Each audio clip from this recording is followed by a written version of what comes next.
Square Cow Countdowns. Greetings, pathetic mortals. I am the great Dr. Slash, and I'm going to destroy the world. But first, I really want to count down the top 10 most vile villains. Enjoy the video, it'll be the last thing you ever watch. Since there's a lot of villains that don't have any superpowers, like the Riddler or Kraven the Hunter, I'm using the term villains so that any antagonist in the comics, TV show, or movies will still be eligible for this list, even if they don't have superpowers. Because I don't read comic books, I'm going to be predominantly using the movie or TV show adaptations of these characters, since that seems to make the most sense. And since this is a video in the superhero special, we have to stay grounded in that media. So characters like Darth Vader, the Governor, or Ramsay Bolton don't qualify because they're just regular villains. If I ever do a list about just regular antagonists, then you might see those guys. Also, when I say vile, it's just an alliterative way of saying most effective. Keep in mind that this video is mostly based on my own personal opinions, which are definitely going to be different than your opinions. If you agree with me, great, tell me about it in the comments. And if you don't agree with me, well then tell me about that too. Okay, it's time for the video. You better enjoy it, because it'll be the last thing you ever watch. I'm serious about destroying the world. Number 10. Doomsday. Doomsday is an 8-foot, 10-inch monster that doesn't need to eat, breathe, or have internal organs to live. It just kills and kills and kills some more. Did I mention that he killed Superman? Thousands of years ago, on an uninhabitable prehistoric planet which would one day be known as Krypton, a scientist named Bertrand wanted to create the ultimate life form.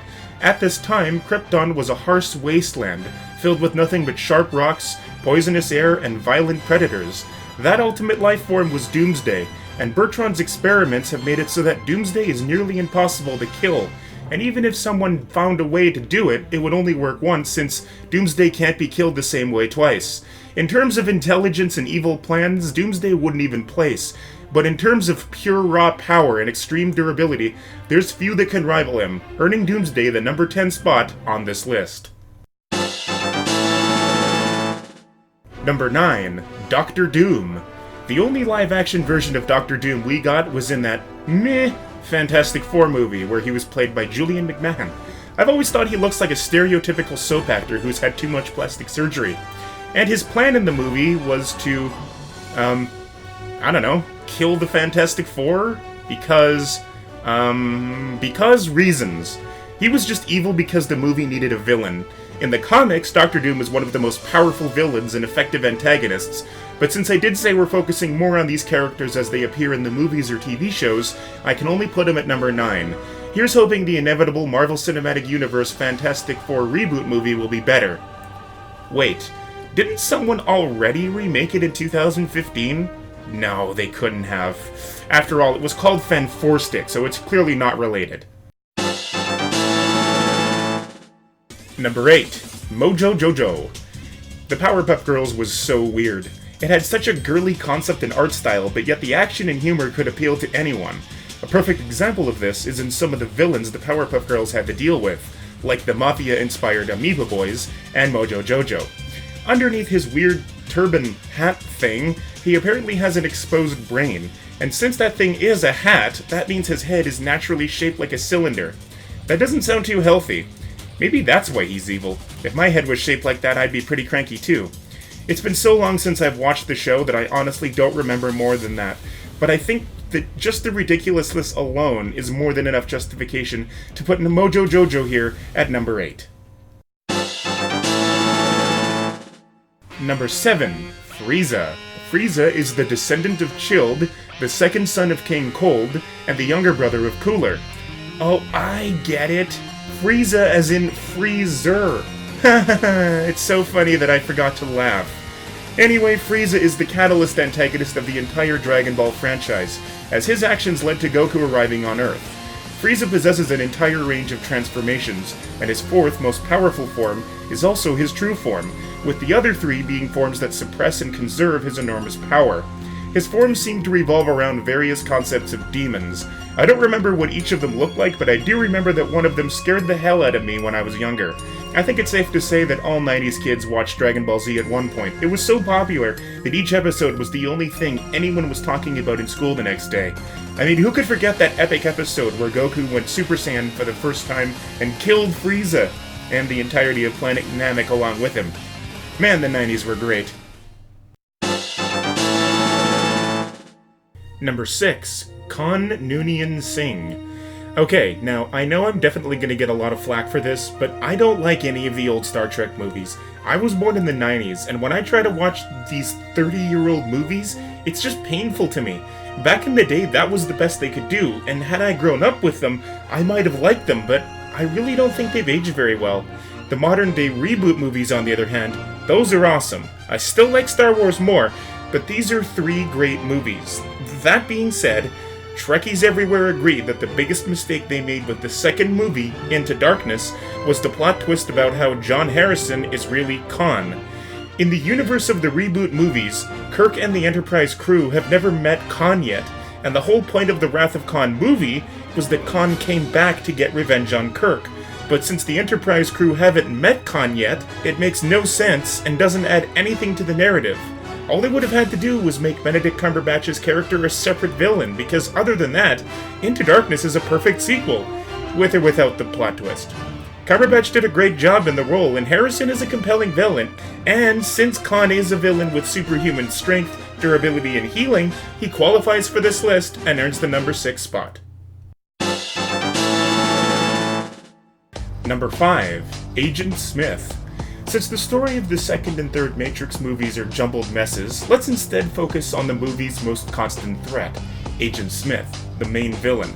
Back in the first movie, when Smith is interrogating Morpheus to try and find Zion, he expresses a strong hatred of humans and their weakness of the flesh. He compares humanity to a virus, an organism that replicates uncontrollably until it inevitably destroys its environment, only to move on to another and repeat the process. Ironically, Smith himself later manifests as a self-replicating virus that spreads throughout the Matrix, with his only stated purpose being to destroy the world he inhabits. Ultimately, in Revelations, Neo and Agent Smith fight in the pouring rain with the massive army of Smith clones watching in the background.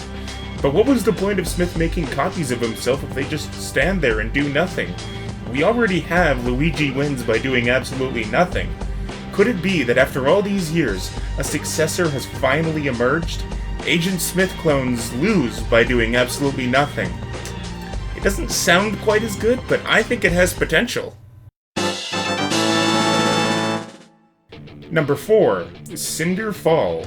Cinder is a character that's really fun to hate. I always referred to her as Sexy Tramp until her actual name was revealed.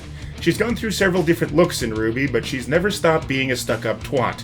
Until the end of Volume 3, we don't know exactly what Cinder's motivations are, or the full extent of her agenda, until she drains the other half of the Fall Maiden's powers during the fall of Beacon. A flashback earlier in Volume 3 explained that she already stole some of the Fall Maiden's powers, but was stopped before she could get all of them. At the beginning of Volume 4, Cinder temporarily becomes a meek, submissive wimp after Ruby attacked her with the power of her silver eyes to avenge Pyrrha. And we also learn that Cinder has been working for Salem the whole time. Personally, I think it would have been better if Cinder was trying to resurrect Salem, instead of the writers just saying that Salem has always been there the whole time behind the scenes. It seems like a cop-out to me. And because Cinder was such a good villain for the first 3 volumes, seeing her get reduced to a subordinate of Salem just didn't feel right.